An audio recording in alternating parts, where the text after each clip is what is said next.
छत्तीसगढ़ के सुकमा जिले के टेकल गुड़म इलाके में जहां कल हुए नक्सली हमले में सीआरपीएफ के 3 जवान शहीद हुए और 14 जवान घायल हुए थे, वहीं से पंजाब केसरी न्यूज की ग्राउंड रिपोर्ट। देश में नक्सलियों के सबसे मजबूत गढ़ में कैंप लगने से नक्सली बौखलाए हुए हैं। यही वजह है कि नक्सलियों ने पहली बार अपनी पूरी ताकत के साथ जवानों पर हमला किया।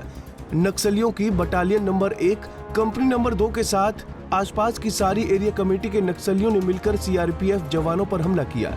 नक्सलियों की संख्या 400 के करीब थी।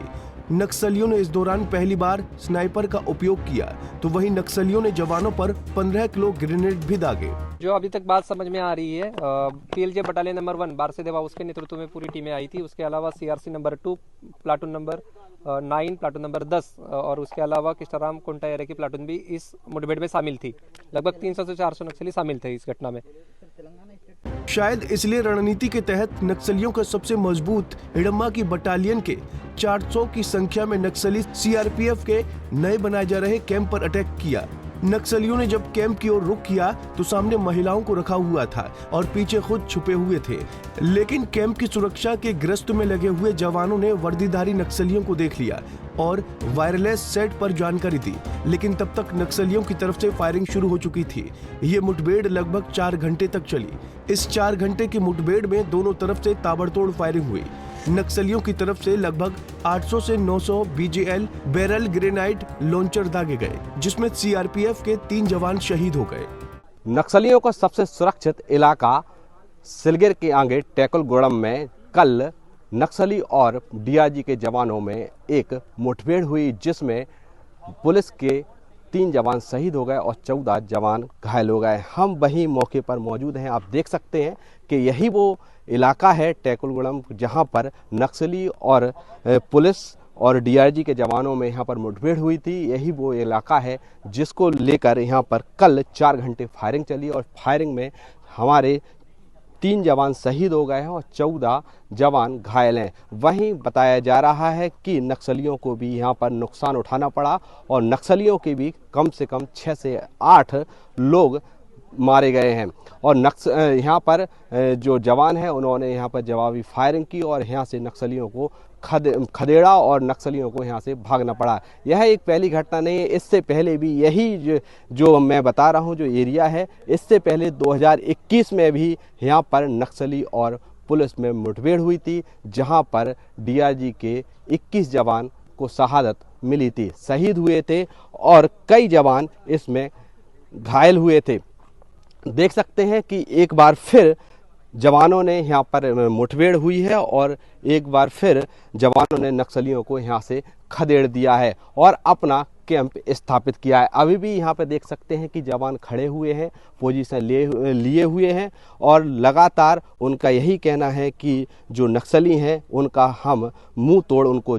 लेकिन इस मुठभेड़ में नक्सलियों को भी काफी नुकसान पहुंचा है। बताया जा रहा है कि 10 से 12 नक्सलियों के इस मुठभेड़ में मारे जाने की खबर है। वहीं आमतौर पर नक्सली जैसा करते हैं, भागते समय अपने साथ अपने साथियों के शवों की लाश ले जाते हैं, वैसा ही इस बार भी उन्होंने किया। पे धावा बोल दिया, लेकिन जवानों ने अपनी पोजीशंस को बरकरार रखते हुए वो जो फायर खोला था उसका जवाब दिया। लगभग 4 घंटा ये फाइट चली।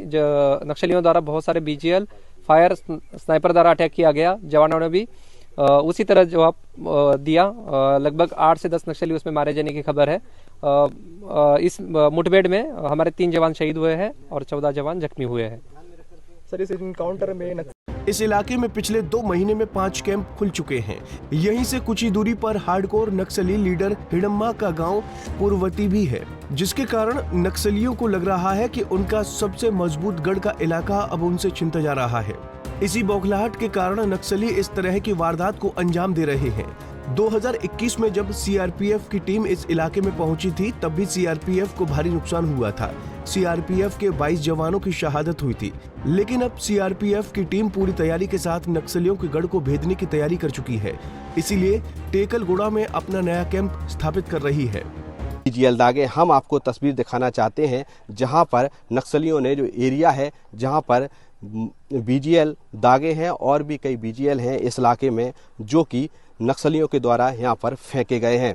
वहीं जवानों को नुकसान पहुंचाने के लिए बड़ी मात्रा में यहाँ पर जो बीजीएल हैं वो माओवादियों के द्वारा दागे गए हैं। यह पहली घटना नहीं है, इससे पहले भी 2021 में माओवादियों ने एक बड़ी घटना को अंजाम दिया था जिसमें 21 जवानों को शहादत मिली थी और कई जवान घायल हुए थे। वहीं कल की जो घटना हुई है उसमें 3 जवान शहीद हुए हैं और 14 जवान घायल हुए हैं। तो देख सकते हैं जो इलाका है घोर नक्सल प्रभावित है और यहाँ पर कल जवानों के द्वारा कैंप लगाया जा रहा था और कैंप के दौरान नक्सलियों ने यहाँ पर ताबड़तोड़ फायरिंग कर दी और जिसमें 3 जवान शहीद हो गए हैं। वहीं अब जवानों का कहना है कि हमने नक्सलियों को यहाँ से खदेड़ दिया है, भगा दिया है और आने वाले टाइम पर यहाँ पर नक्सलियों का हम नाम और निशान मिटा देंगे। और देखा जाए तो जो एरिया है वो कि हिड़मा का एरिया कहा जाता है और यह नक्सलियों का सबसे सुरक्षित एरिया कहा जाता है। जिस जगह पर नक्सलियों और सीआरपीएफ के बीच मुठभेड़ हुई उस जगह की तस्वीर गौर से देखिए। यहाँ पर मुठभेड़ से जुड़े हुए कुछ सबूत दिख रहे हैं।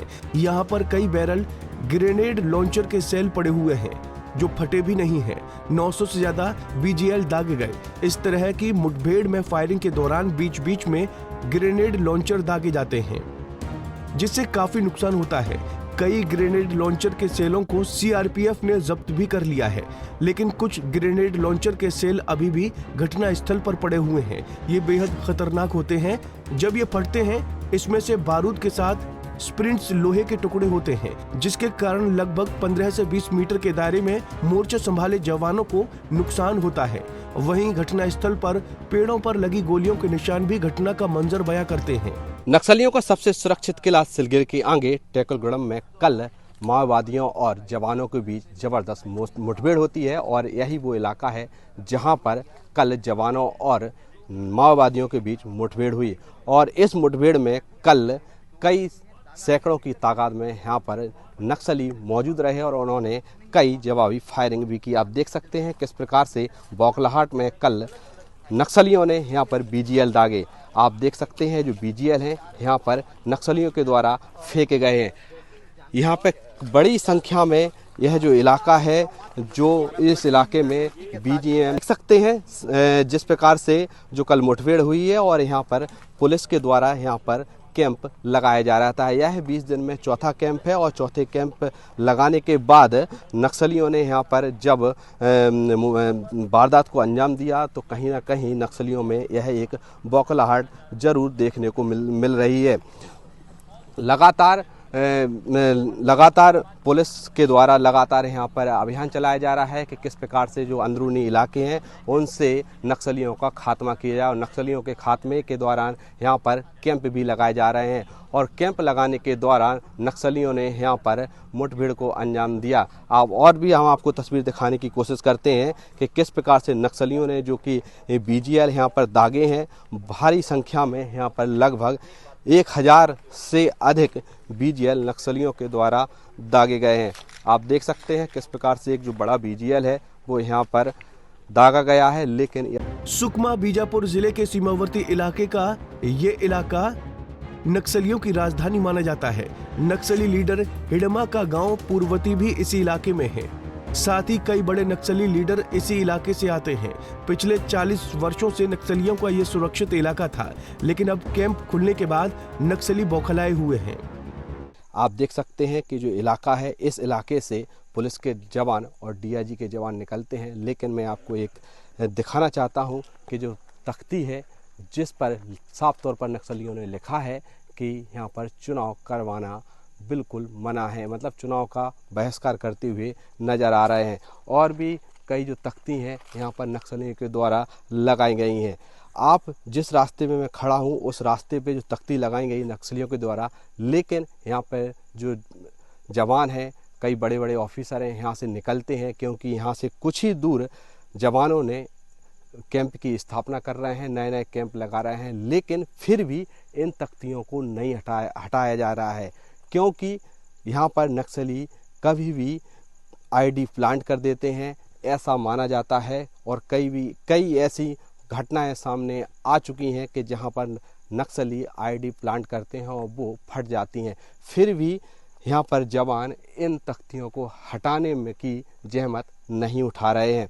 तो आप देख सकते हैं किस प्रकार से जो अंदरूनी इलाके हैं वहाँ पर नक्सलियों का कब्जा है, लेकिन अब पुलिस ने नक्सलियों के कब्जे पर, नक्सलियों के जगह पर अपना कब्जा कर लिया है। सदन शर्मा, पंजाब केसरी टीवी, छत्तीसगढ़।